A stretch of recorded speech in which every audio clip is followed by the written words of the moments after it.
하겠습니다. 네, 한덕수 탄핵 기각 판결문을 좀 더 짚어보도록 하겠습니다. 윤석열 파면 여부를 짐작할 수 있다. 제가 아까 말씀드렸는데요. 김태현 뉴스토마토 기자는 어떻게 생각할지 지금 연결돼 있습니다. 김태현 기자님. 네, 안녕하십니까. 김태현입니다. 네, 고생 많으십니다. 네. 어제 한덕수 총리 그 탄핵 네. 기각 판결 어떻게 보셨습니까? 일단은 헌법재판소의 비겁함이 보였고요. 아, 비겁함. 예, 왜냐면 내란 사건에 대해서 한덕수가 공모를 했는지 그리고 방관을 했는지 여부를 따져보기 위해서는 이 내란 사건이 정말로 위헌위법한 것이었는지에 대한 판단이 먼저 선행이 됐어야 되는 것인데 그렇죠. 당연하죠. 예, 그에 대한 판단을 하지 않았습니다. 그래도 그래서 한덕수의 결정문에는 이런 내란 사건에 대한 어떤 가늠자가 될 만한 내용들이 있을 것이라고 예상이 됐었기 때문에 모두가 다 윤석열의 그 탄핵 파면 여부에도 영향을 줄 것이다라고 이제 얘기를 했었는데 그 부분이 빠졌다는 것은 좀 아쉬운 부분이죠. 사실 하지만, 의역할 여지 소지는 있지만은 그러나 직설적으로 이 계엄은 불법이다라고 못을 박았다면 얼마나 좋았을까. 그러면 지금 국민이 느끼는 혼란도 매우 줄어들 텐데 말이죠. 맞습니다. 다만 이 한덕수의 결정문 속에 윤석열이 불리한 내용은 정확하게 들어가 있습니다. 아, 무엇이라고 보세요? 한덕수에 대한 그 결정문에 보면 헌법재판소가 이런 얘기를 합니다. 한덕수가 그날 그 국무회의와 관련해서 사건 기록에 이렇게 나열이 되어 있는데 일단은 한덕수는 2024년 12월 3일 10시 27분경에 비상계엄을 선포하기 불과 약 2시간 전 윤석열로부터 비상계엄 선포 계획을 듣게 되었을 뿐 그 이전부터 이를 알고 있었다는 사정을 인정할 만큼 증거나 객관적 자료는 찾을 수 없다라는 내용을 먼저 기록으로 말을 하면서 그렇죠. 예. 10시 27분이라고 하는 것은 그때는 계엄이 선포됐을 시점이고 그로부터 2시간 전에 알게 됐다. 예, 맞습니다. 얘기죠. 근데 윤석열에게 굉장히 불리하게 작용될 부분은 딱 이 부분입니다. 이 뒤에 부분인데 한덕수가 윤석열에게 비상계엄 선포 전에 국무위원들의 의견을 들어보고자 회의 소집을 건의한 사실은 인정이 되지만 비상계엄 선포를 건의하거나 비상계엄 선포의 절차적 정당성을 부여하기 위해 국무회의 소집을 건의하는 등의 적극적 행위가 없었다. 그러니까 한덕수가 적극적으로 국무회의를 열어서 비상계엄 과정에 정당성을 부여하려고 했다면 이 부분은 한덕수에게 이제 한덕수가 위헌을 같이 했다고 볼 만한 부분이 내란을 공모했다. 내란을 공모했다라고 볼 여지가 있어요. 만약 실제로 그렇게 이런 불법 계엄을 합리화할 비상국무회의 소집을 건의했다면은 내란 공모로 볼 수 있는데 그렇게 하지 않았다라는 것이 헌법재판소의 판단이잖아요. 맞습니다. 근데 이거를 역설적으로 돌려서 생각해 보면 어떤 얘기가 되냐면 윤석열의 비상계엄 선포는 국무회의를 통한 절차적 정당성을 못 지킨 것이다. 라는 말이 됩니다. 그렇죠. 그러니까 윤석열은 헌법에도 없는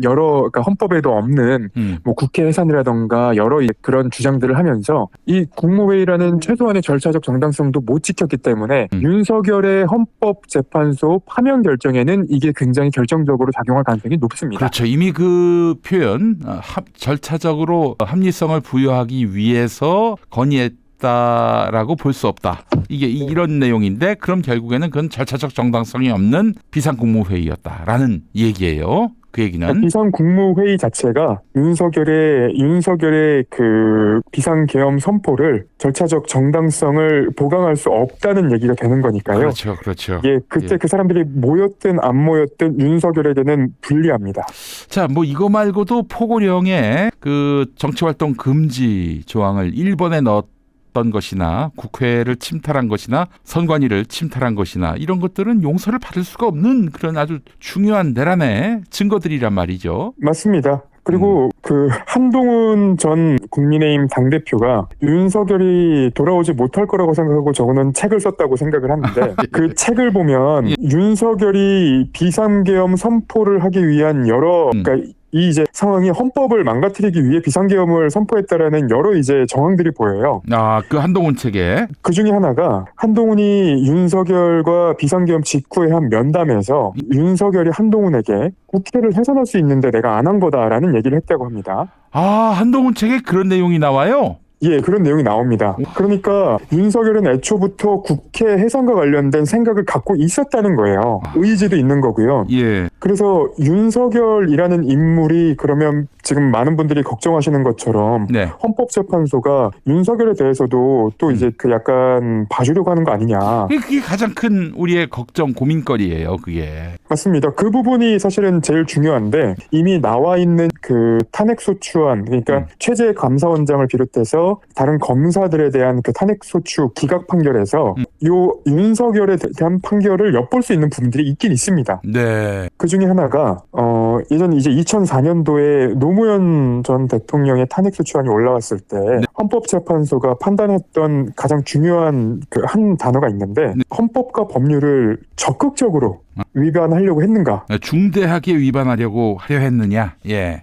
거기서 이제 적극적이라는 표현을 씁니다. 아, 적극적. 예. 예, 적극적인 헌법과 법률 위반.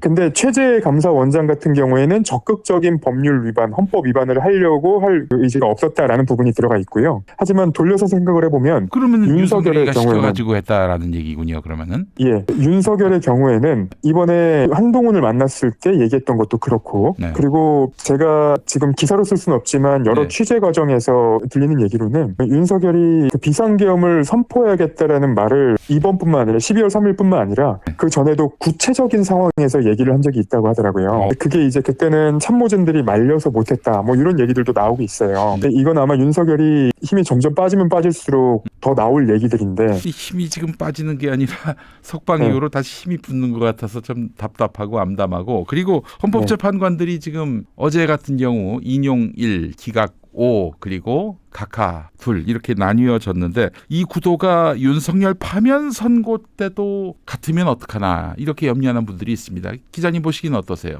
그럴 수 없습니다. 그럴 수 없다. 아, 탄원하셨습니다. 네. 그럴 수 없습니다. 왜냐하면 이 윤석열은 극우 지지자들이나 아니면 이제 극우 정당이나 아니면 극우 뭐 패널들만 할 수 있는 얘기예요. 네. 그러니까 파면이 안 될 것이고 윤석열이 돌아올 것이고 그리고 윤석열이 돌아오면 뭐 민주주의가 되살아난다 뭐 그런 얘기들을 지금 말도 안 되는 얘기를 하고 있는데요. 근데 이거는 거꾸로 생각을 해보면 윤석열이 이번에 비상계엄을 선포했던 본인이나 아니면 윤석열 측에서 주장하는 가장 큰 이유가 있지 않습니까? 네. 예를 들면 이제 야당이 줄탄핵을 했다. 그리고 부정선거 의혹이 있었다. 그렇지. 근데 이거를 만약에 이제 다음 정권이 들어섰을 때 그때는 국민의힘이 야당이 될 수밖에 없는 상황이 전 될 거라고 생각을 합니다. 네. 근데 국민의힘이 정권 차원의 정책을 거부한다. 윤석열이 지금 비상계엄을 선포했는데 그게 이제 문제가 없다고 해서 기각이 되고 그리고 다음 정권이 들어온다. 그러면 다음 정권에서 국민의힘에서 그런 정책을 반대하면 그러면 다음 대통령은 국민의힘에 한해서 비상계엄을 선포할 수 있게 되는 겁니까? 논리적으로 맞지 않는 얘기들을 본인들이 하고 있기 때문에 그 부분은 저희가 굳이 생각해 줄 필요도 없고요. 그 부분 고민할 필요도 없는 내용이고요.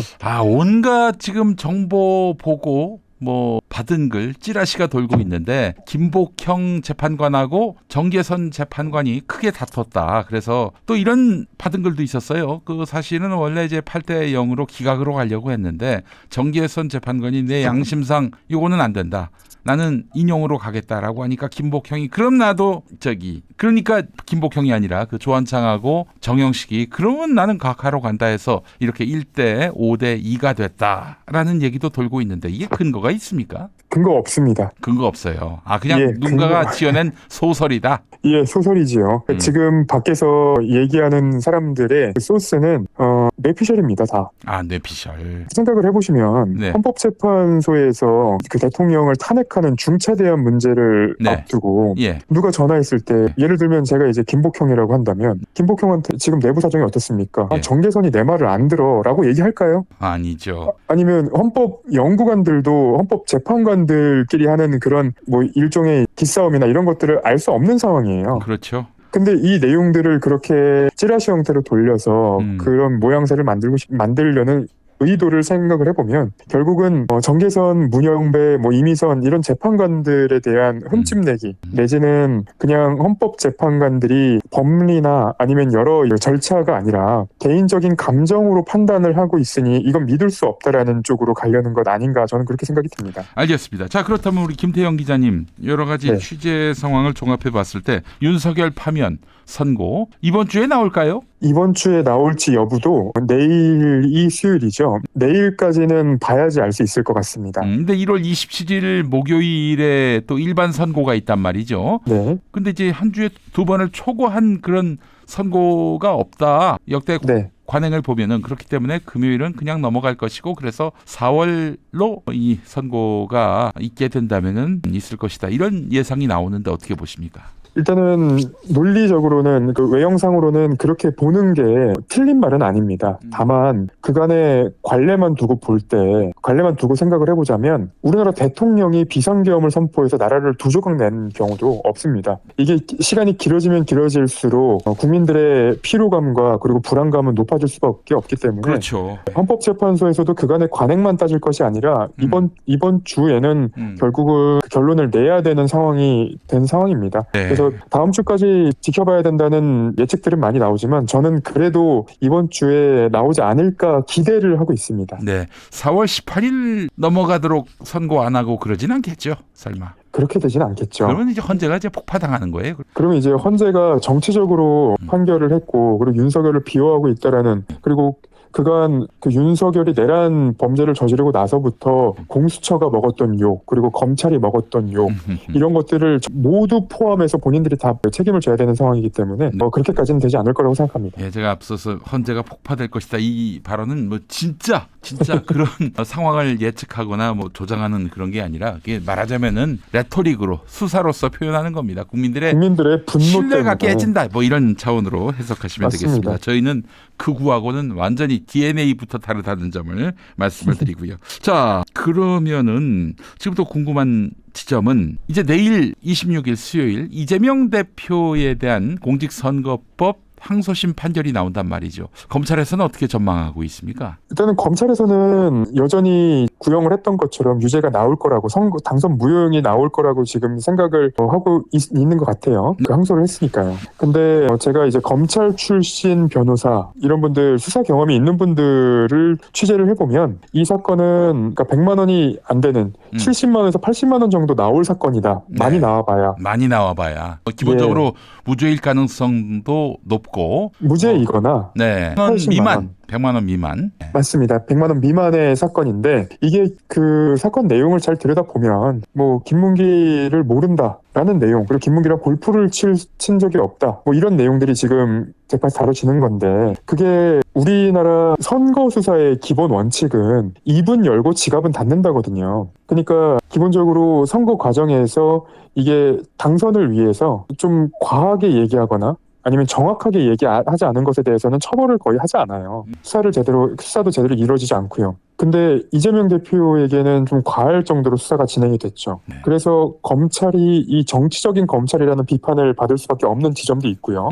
예를 들면 윤석열은 이재명 대표가 대장동 그분이라고 토론회에서도 얘기하고 수차례 얘기하고 페이스북에다 글도 올렸거든요. 구약 성경 마누라가 다 외운다. 이딴 소리도 하고요. 맞습니다. 근데 검찰이 그 부분에 대해서는 전부 다 무혐의를 줬거든요. 예. 근데 대장동 그분은 이재명이다라는 그 기사를 썼던 동아일보는 지금 소송을 당해서 소송 중이에요. 네. 그거는 윤석열 측에서 그 기사를 근거로 했든 아니면 그 내용을 본인이 수사를 하거나 아니면 검사 후배들을 통해서 얘기를 들었든 그 발언이 똑같이 같은 잣대로 처벌을 받거나 아니면 수사가 돼서 재판에 넘겨지는 게 아니라면 이재명 대표의 이번 발언도 사실은 유죄가 나오기는 힘들다라는 논리로 귀결될 수밖에 없습니다. 윤석열이는 당선된 사람이고 이재명은 떨어진 사람이에요. 근데 떨어진 사람의 발언에 대해서는 뭐 이게 논란거리가 있건 뭐 다양하게 해석될 수 있건 간에 하여간 무조건 다 기소를 하고 처벌을 주려고 했던 거 아니겠습니까? 너무나 이거는 불공평하고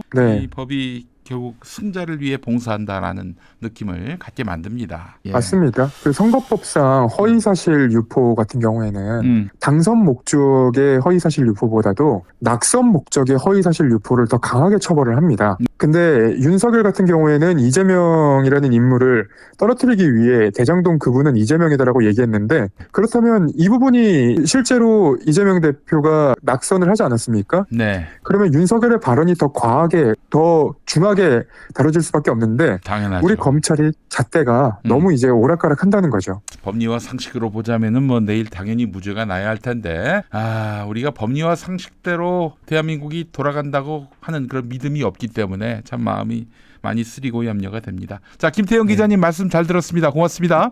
네, 감사합니다.